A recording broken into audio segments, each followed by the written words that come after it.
Have you ever noticed how two people can stand in exactly the same place, yet experience two completely different worlds?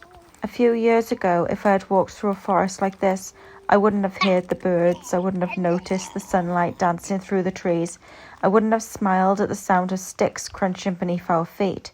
I wouldn't have heard or seen families making memories or children laughing somewhere in the distance. Instead, I would have been wondering, what if someone's hiding there?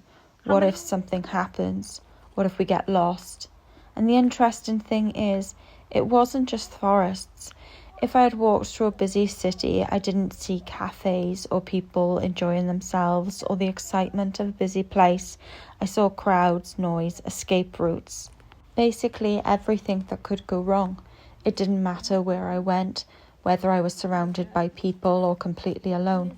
My mind always found something to be afraid of. Hi, I'm Danielle and welcome to the Wildlight Way. This is a space where I share my journey of slowing down, reconnecting with nature, questioning the stories we've inherited and creating a life that feels true.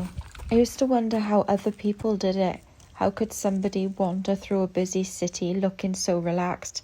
How could someone happily walk through a forest without imagining every worst case scenario? I genuinely thought that they were standing in exactly the same reality as me. Wiggle your tail. They were just coping better. But over time I realised something. They weren't experiencing the world the same way I was. The world wasn't making me anxious. My anxious mind was shaping what I noticed about the world. And once I realised that, everything started to change. Not overnight or perfectly, but slowly.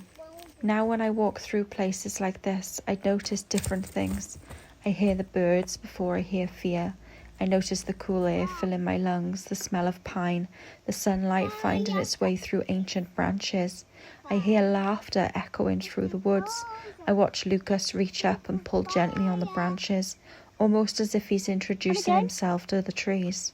I watch the dogs step every few meters, completely fascinated by scents I'll never know exist. Even brushing my teeth outside feels different, feeling the fresh air between my teeth, making the bed with the forest around me instead of four walls. Tiny moments that most of us rush past, and somehow those tiny moments have started to feel like life itself. And here's something I've been thinking about. If I sent these clips to some people, they might say, I'd never go there, it's too isolated, what if something happened?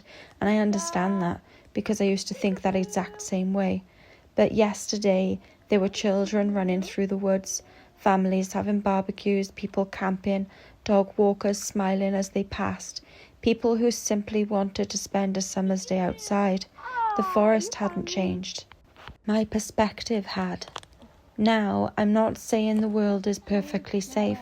It isn't. Bad things can happen anywhere. Cities, forests, village, beaches. Life will always involve uncertainty. But for years, fear became the only lens I looked through.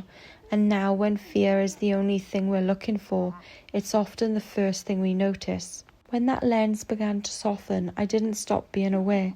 I just started seeing more. More beauty, kindness, and connection. It makes me wonder how many other parts of our lives are like that. How many dreams have we dismissed because fear spoke first? How many opportunities, people, places, or experiences have we never really met because we only ever meet our own expectations of them? Sometimes the biggest thing that changes isn't where we live or what we own or who we're with. Sometimes the biggest change is the way we see. The world didn't suddenly become beautiful. It always was. I just couldn't see it. Not because I was broken, but because my mind was doing exactly what it believed it needed to.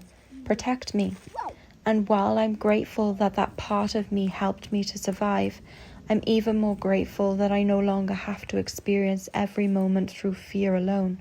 Because when fear stops being the loudest voice, we begin to hear other things, birdsong, laughter, wind through the trees, the crunch beneath our feet, the quiet reminders that life has always been happening around you, the whole time.